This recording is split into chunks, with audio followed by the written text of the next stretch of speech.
diplomado de oncología en módulo oncológico. Nos acompaña, pues esta mañana en la académica tendremos la compañía de 3 expertos en diferentes temas relacionados. Y en primera instancia nos presento a la profe Vivian Piedrahita, es docente universitaria. Mejor dejo que ella misma se presente y nos cuente sus pergaminos. Y el tema que vamos a manejar hoy es navegación de ingeniería en oncología. Profe, bienvenida y muchas gracias. Bueno, buenos días. Mi nombre es Vivian Piedrahita. Yo soy enfermera especialista en oncología con una maestría en epidemiología y llevo trabajando en el área alrededor de 17 años. Específicamente, yo les tengo compartido hoy el tema de navegación de enfermería en oncología, que es un tema de mucho auge y mucha actualidad. Es algo que cada día se está viendo más en los servicios de oncología y de hecho no solo se usa para oncología sino para otros servicios, pero en oncología, dado que la atención es compleja y en muchas ocasiones fragmentada, pues la navegación ayuda muchísimo a conectar todos esos puntos de la atención del paciente. Yo soy docente de la Escuela de Enfermería de la Universidad del Valle, trabajo en la Fundación Poema, además del Comité de Ética de la Fundación Valle. Entonces, bueno, vamos a empezar. Esta es una parte importantísima que tenemos que tener en cuenta todas las personas que trabajamos en oncología. Esto hace parte de las estadísticas de la Organización Mundial de la Salud, es de la Agencia Internacional de Investigación en Cáncer, la IARC, donde podemos encontrar todo lo que tiene que ver con supervivencia, tendencias y las cifras que tenemos en oncología, cuántos casos nuevos, cuántos casos viejos, cuál es la incidencia de prevalencia, cuál es la mortalidad del cáncer, cuál es la supervivencia, los tratamientos de cáncer, y es una página de mucha utilidad para todo lo que tiene que ver con tendencias en cáncer, cómo fue el cáncer hace unos años, cómo es el cáncer hoy y cómo son las tendencias a nivel del paso del tiempo. Entonces, para empezar, me gustaría mostrarles esta gráfica es del 2022, habla de las estadísticas del cáncer. Aquí vemos que la primera causa del cáncer en el mundo es el cáncer de pulmón, seguido del cáncer de mama, posteriormente el cáncer colorectal, próstata y estómago. Siempre que es una clase, me gusta que tengamos como un background como una base de las cosas que vamos a ver, entonces es importantísimo saber en dónde estamos parados y cómo son las estadísticas del cáncer. Para el año 2022 hubo alrededor de 20 millones de casos nuevos de cáncer en el mundo, lo cual es un número muy alto, muy grande, sobre todo por la tendencia como se ha ido dando. Para el año 2009-2010 teníamos 8.1 millones de casos nuevos, para el año 2022 tenemos 20 millones de casos nuevos. Entonces realmente es casi que aumenta 1 millón de casos por año el número en la estadística. Entonces realmente es una cosa muy impactante y de mucho interés, porque para el año 2030 se espera que el cáncer sea la primera causa de mortalidad en el mundo. Entonces, pues, realmente estamos hablando de un problema muy importante. La mortalidad por cáncer por gestada, pues está dada por el cáncer de pulmón. Lastimosamente, los pacientes son diagnosticados en estadios avanzados, muchos de ellos fallecen.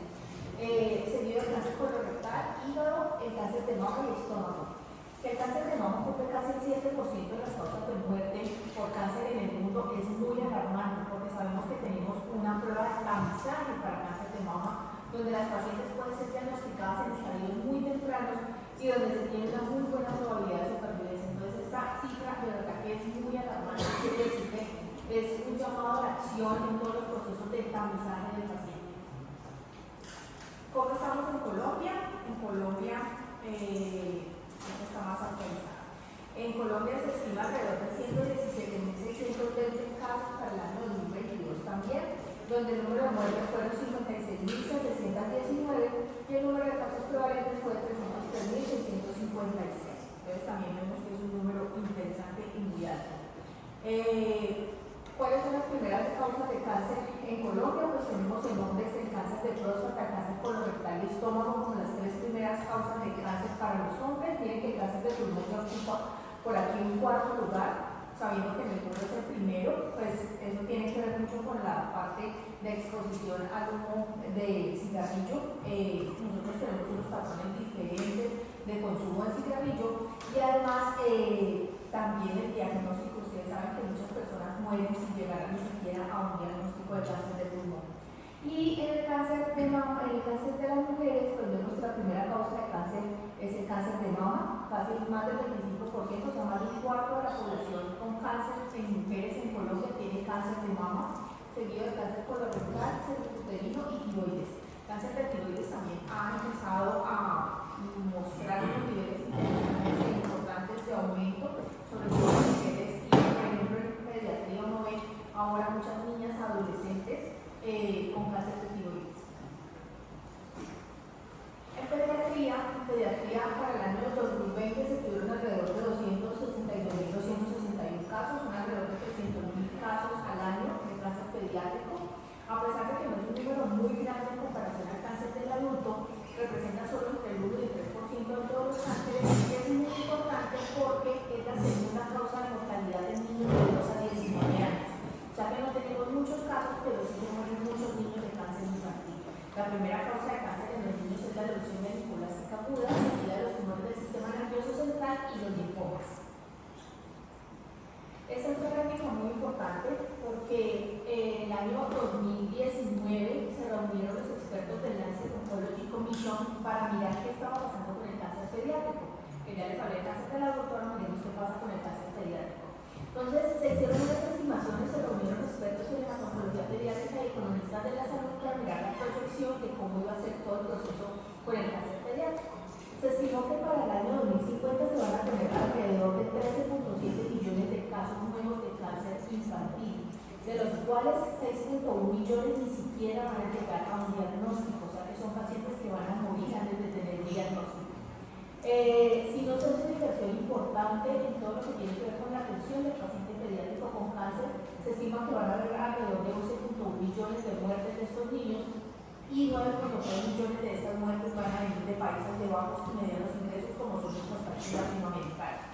Entonces vemos que hay mucho por hacer en esta parte del cáncer pediátrico, en el cáncer del adulto claramente también, pero en esta parte del cáncer pediátrico es súper importante. Una cosa muy interesante es que los cánceres o el cáncer pediátrico en general los tratamientos son supremamente baratos, son muy económicos en comparación al cáncer del adulto. Entonces, por cada dólar que se invierta en tratamientos y costos de tratamiento de los niños con cáncer, se van a recuperar $3 en productividad ganada a largo plazo, porque los niños son los que van a reemplazar la fuerza laboral a largo del tiempo. La meta de la iniciativa global es tener alrededor del 60% de supervivencia en los niños con cáncer a nivel mundial. Uno dice 60% es muy poquito, pero realmente en Colombia, en algunas partes, sobre todo en Cali, ya tenemos más del 60% de supervivencia, o sea, la probabilidad de estar vivo a 5 años después de un diagnóstico, pero hay países como el África donde ni siquiera llegamos a un 12%, porque los pacientes se mueren de otras cosas, se mueren todavía de desnutrición, se mueren de diarrea, enfermedades infecciosas, cosas que ya en teoría los niños no deberían morir. Entonces realmente la supervivencia es muy mala en el cáncer pediátrico, por ejemplo en África y en algunas partes. Entonces ya ese era como el panorama que quería mostrarles antes de iniciar y entrar en el tema. Eso es como el panorama general del cáncer en el mundo, tanto el cáncer del adulto como el cáncer pediátrico. Entonces ahora sí vamos a hablar de la navegación. ¿Alguien sabe qué es navegación? ¿Alguien ha escuchado hablar de ese tema? ¿Navegación de enfermería en oncología? ¿Nadie? Pero ya dice que sí. No.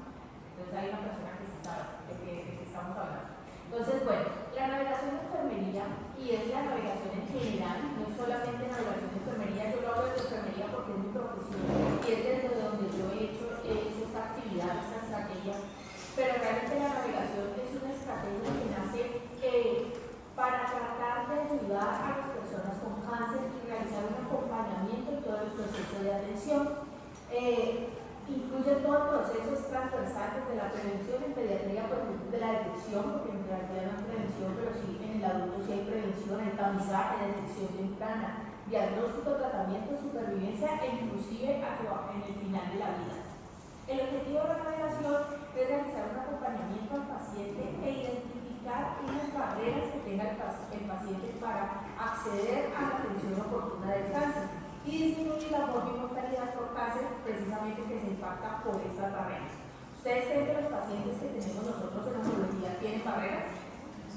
¿Cierto? Tienen todas las barreras del mundo, además de que que representa una enfermedad de alto costo, de una alta carga emocional, de todo el proceso de atención es complejo. Entonces la navegación lo que hace es acompañar a este paciente durante todo el proceso de atención. Como les dije, es transversal a todo el proceso, desde la detección del diagnóstico, la curación del seguimiento e inclusive los cuidados paliativos. Aquí los cuidados paliativos no entendidos como un eje transversal de la atención, sino al final de vida. Pero también pueden ser atendidos durante todo el tiempo. Los cuidados paliativos también se puede hacer navegación en todo este proceso.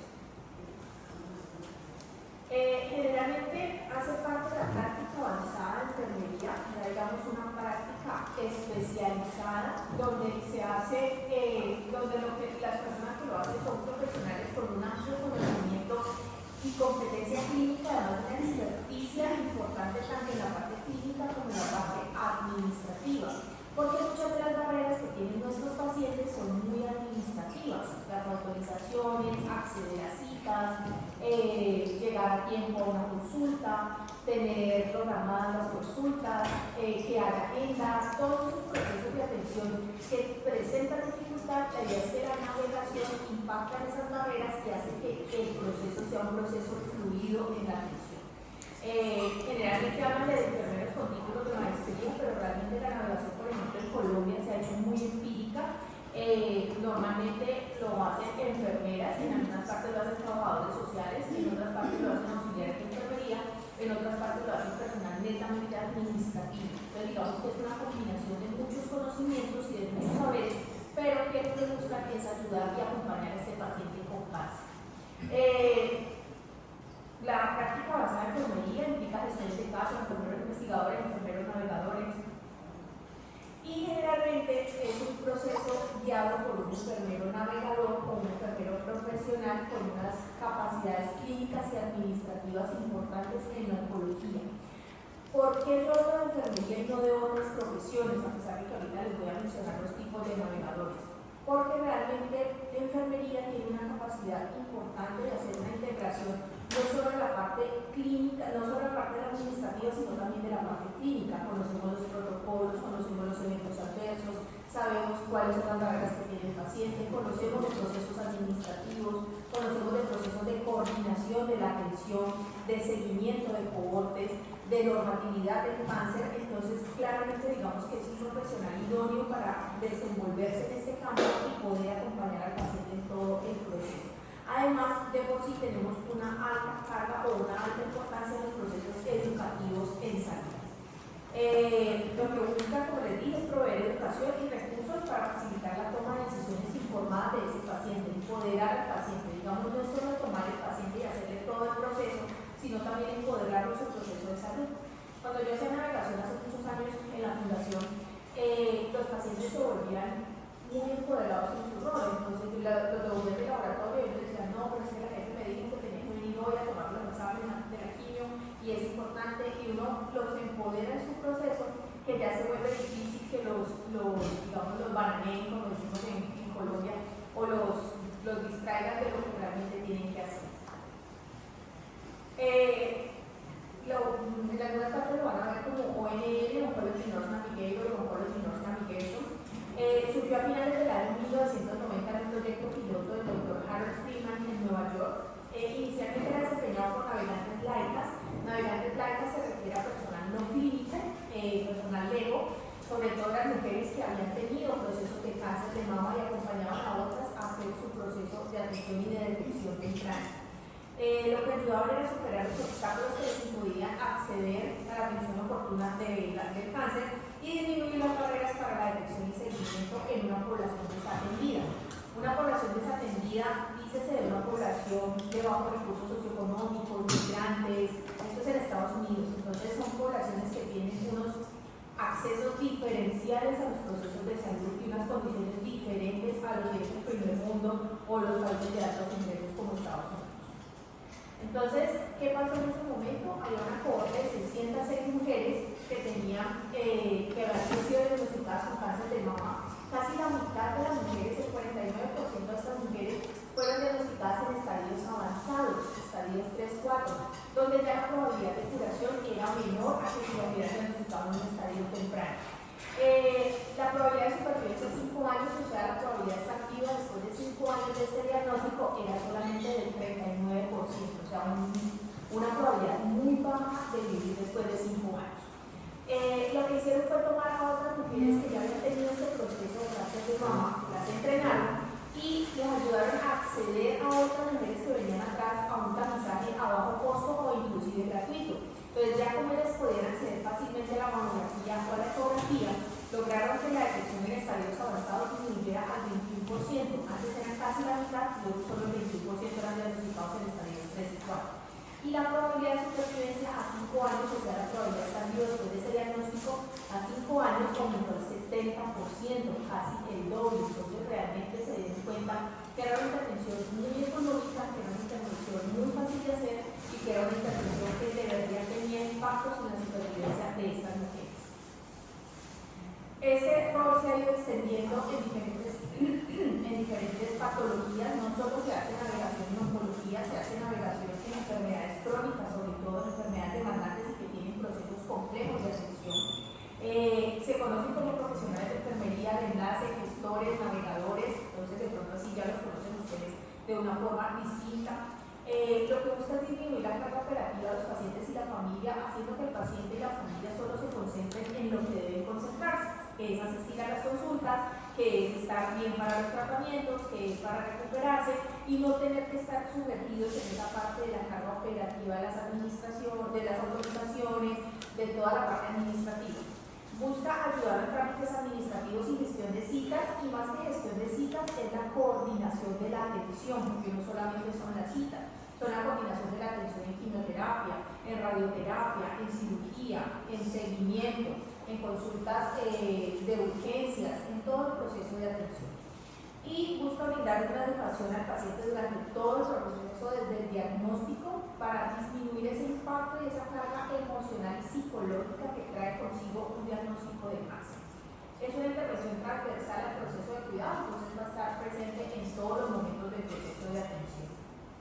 Hay diferentes tipos de navegadores. Yo les decía que hablaba mucho de navegación de enfermería, pero hay diferentes tipos de navegadores.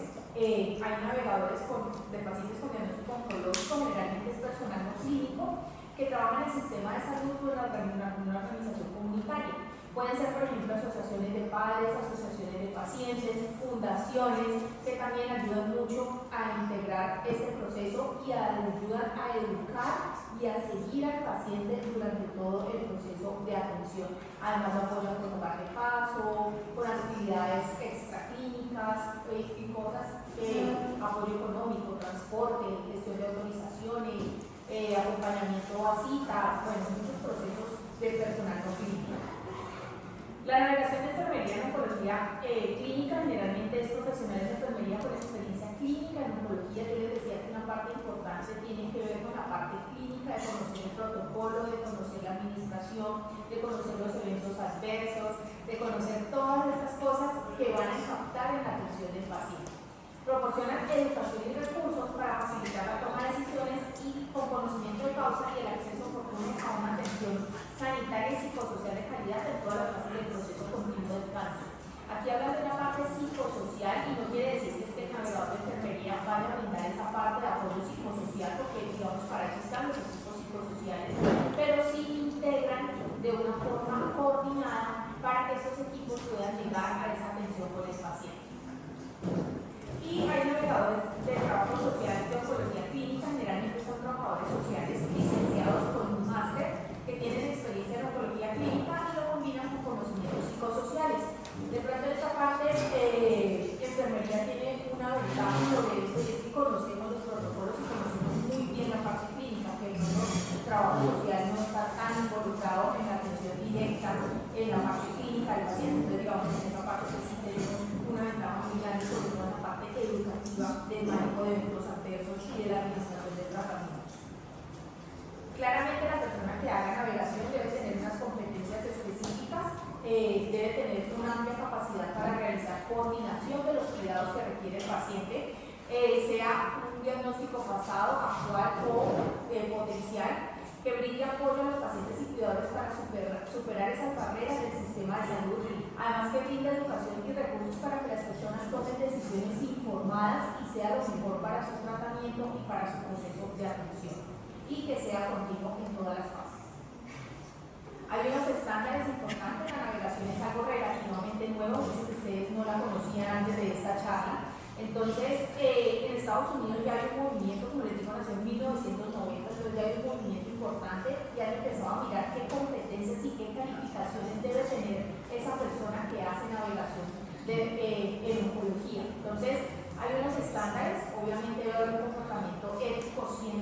todo el proceso. Debe tener unas cualificaciones, ya decíamos que podía ser un trabajador social que tuviera un máster, podía ser un personal no clínico, o podía ser una enfermera con experiencia clínica y administrativa, o un enfermero con experiencia clínica y administrativa en oncología. Además que tenga conocimiento de la patología y del tratamiento, además del sistema de salud y de las barreras de atención. Que tenga humanidad cultural y lingüística. Nosotros tenemos pacientes de todos los estratos, tenemos pacientes de todas las religiones, pacientes inclusive que ni siquiera hablan español. Nosotros recibimos muchos pacientes del Cauca, de resguardos indígenas, algunos ni siquiera hablan español, entonces hay que tener esa unidad cultural y lingüística para comunicarnos de una manera asertiva. Que tenga una alta capacidad de colaboración interdisciplinaria e interorganizacional, esa parte es súper importante, que conozca muy bien el funcionamiento de la institución donde labore. Que tenga unas buenas habilidades comunicativas, que supervise el proceso de atención, tenga tutoría, liderazgo y además tenga un proceso de autocuidado, porque muchos sabemos y yo creo que a veces eso se nos olvida un poquito en el afán de atender bien el paciente, y es que nosotros también somos seres objeto del cuidado. Entonces a veces nos descuidamos un poquito en ese autocuidado y nos dedicamos solo a cuidar al paciente y se nos olvida que nosotros también necesitamos que nos cuiden y cuidarnos. Además que tenga conocimientos de prevención, detección y evaluación de tratamiento, que pueda intervenir y como organizar estrategias de atención y supervisión, evaluación de intervención psicosocial, lo que yo les decía, no es que lo haga la enfermera, sino que coordina para que ese proceso sea dado por los equipos psicosociales, que pueda hacer un seguimiento de la supervivencia del paciente, acompañamiento en el final de vida, que tenga un amplio conocimiento de la normativa del sistema. Ustedes saben que tenemos 10.000 normas, es importante que tenga conocimiento en esa normativa para que pueda hacer defensa y abogacía del paciente, además de una amplia capacidad de gestión operativa. Los pacientes necesitan muchas cosas, necesitan ir a quimio, necesitan el ecocardiograma, necesitan ir a la radioterapia, necesitan concomitancia, necesitan hogar de paso, transporte. O sea, hay una amplia capacidad operativa que se debe desarrollar en estos cargos para poder integrar y poder hacer que ese proceso sea fluido en el paciente. Además de evaluación de la práctica y mejora de la calidad, y claramente todo eso tiene que tener un trasfondo de atención basada en la evidencia. O sea que también es importante estar actualizándose como lo están haciendo ustedes para saber exactamente por qué se hacen las cosas.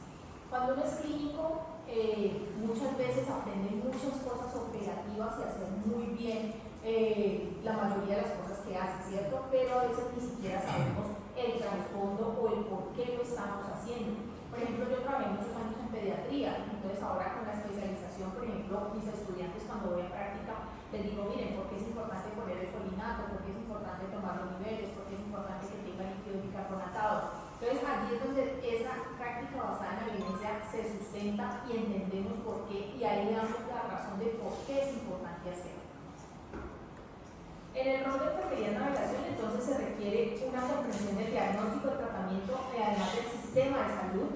La navegación es transversal a todo el proceso de atención, prevención, detección, diagnóstico, tratamiento, supervivencia hasta el final de la vida, y el objetivo es reducir la mortalidad de los pacientes a través de la eliminación de las barreras para la prevención oportuna del cáncer. Las barreras, todas las conocemos aquí, los pacientes tienen barreras de todos los índices. De hecho, a veces nosotros mismos nos volvemos una barrera de atención para el paciente porque no entendemos a veces sus motivos y no nos ponemos en los zapatos de ellos. Entonces hay barreras logísticas, financieras, relacionadas con la comunicación, el mismo sistema de prestación, el hecho de que le digan que no hay una autorización, el hecho de que le digamos que no hay agenda, el hecho de que le digamos que no hay cupo, pues eso también va a ser una barrera para la atención del paciente. ¿Qué se requiere? ¿Qué necesitamos? ¿Qué desde el rol interdisciplinario podemos hacer? Entonces, desde navegación se pueden hacer muchas cosas, se pueden ayudar a hacer todo el proceso de diagnóstico y revisión de patología. Por ejemplo, ahora vemos que los pacientes se trasladan de institución, disminuir hospitalizaciones prolongadas haciendo gestión ambulatoria de tratamientos, gestión de autorizaciones y exámenes complementarios, que el paciente no tenga que hacer todo ese proceso, inicio oportuno del tratamiento, asegurar continuidad del tratamiento. Ustedes saben que esa parte es súper importante, no solo iniciar el tratamiento oportunamente, sino también tener la continuidad en ese proceso, asegurar tratamientos requeridos, tener un seguimiento clínico y administrativo, porque a veces los pacientes se nos pierden y nos parece que el paciente está bien, nos parece que el paciente no volvió, nos parece, pero si no hacemos un seguimiento seguimiento exhaustivo y muy juicioso, pues eso se va a quedar solo en una anécdota. Educación al paciente y a la familia, y además asegurar una atención multidisciplinaria. Es súper importante el seguimiento a cohorte, seguir ese paciente a ver si hace una recaída, si progresa, si se muere, si se cura, si abandona, si tiene una segunda neoplasia, si tiene otra neoplasia primaria. Entonces, todo ese seguimiento que se le hace al paciente, tanto clínico como administrativo, es muy importante para poder tener una casuística y saber en qué estamos con estos pacientes. En resumen, el profesional de enfermería de navegación en oncología coordina el cuidado del paciente, colabora con otros miembros, disminuye las barreras de acceso, coordina el proceso de atención, tiene habilidades de comunicación y además habilidades para el seguimiento del paciente, brinda servicios interdisciplinarios de alta calidad, aborda y supera algunos de los desafíos de la atención oportuna del paciente. Estos son los criterios que uno debería tener para una organización, para una IPS, los criterios que uno debería tener en cuenta para montar un programa de navegación. Entonces, por ejemplo, en el talento humano, en el ciclo de atención, en la coordinación de la atención, en la ruta de autorizaciones para que el paciente no tenga que hacer ese trámite administrativo, en articulación con terceros, porque a pesar de que somos integrales y tenemos todos los servicios, pues a veces no todo está contratado con la misma institución, el paciente tiene que ir a otras partes, entonces aquí tenemos que estar articulados con estos terceros. Estrategias de información y comunicación, articulación con el asegurador. Ustedes saben que el aseguramiento es base importantísimo en nuestro sistema de salud, y en el sistema de información con bases de datos estructuradas, con definición operativa de indicadores y tableros de mando para mirar la gestión clínica y administrativa. Este es un modelo de un programa de navegación, es un programa de navegación que yo coordino, se llama Naviguía. Naviguía es un programa de implementación de programas de navegación en diferentes partes. Este es específicamente para el eje cafetero. Lo que busca es tener una interacción entre todos los actores que prestan el servicio de atención al paciente.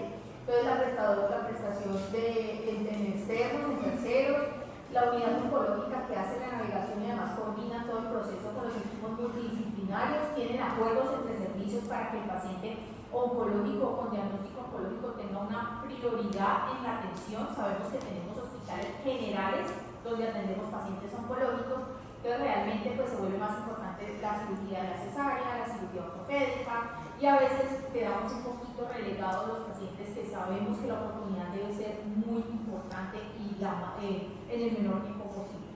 Además, hacemos un proceso de coordinación de la atención, coordinación con equipos extramurales, organizaciones no gubernamentales y actores gubernamentales. Aquí está la Fundación Poema, que es donde yo trabajo en este programa Naviguía, que es un ejemplo que les traigo, y además que se haga una revisión importante de las órdenes clínicas para que si el paciente necesita 3 ampollas, pues se le formulen 3 ampollas, que si necesita 2 poliquimioterapias, pues se le formulen 2 poliquimioterapias, para que esa parte administrativa y de formulación no sea una barrera más para la atención de este paciente. ¿Qué buscaría tener uno en unas fases de un programa para montar un programa de navegación? Uno quisiera mirar dónde lo va a montar, una exploración preimplementación para asignar líderes y firmar acuerdos donde se van a hacer esos procesos, además de diagnóstico situacional de IPS y fundaciones. No solamente las instituciones hospitalarias, sino las fundaciones juegan un papel fundamental en la atención de este paciente en navegación, la selección del personal de navegación con un perfil de cargo e identificación de esos navegadores con unas competencias claras, además de una certificación de los navegadores con entrenamiento y capacitación para que sepan exactamente qué es lo que se va a hacer en esa parte de navegación. Diseñar rutas y documentarlas institucionalmente, elaboración de documento, además de adaptar esas rutas de atención de acuerdo a los pormenores que tiene la institución, elaboración de bases de datos para tener unas bases de datos institucionales estructuradas para la navegación del paciente. No es cuenta de alto costo, no es seguimiento clínico, sino una base de datos estructurada para la navegación del paciente. Y unas fichas técnicas y tableros de indicadores para tener el seguimiento a toda esa gestión y esa prestación que se hace con el paciente. Por último, uno quisiera también implementar como tal el sistema de información, recolectar y diligenciar las bases de datos, acompañar y supervisar todos esos procesos para tener un mejoramiento continuo de la atención y de la calidad, y medir los indicadores para mirar los resultados de implementación de los programas de navegación. Bueno, muchas gracias.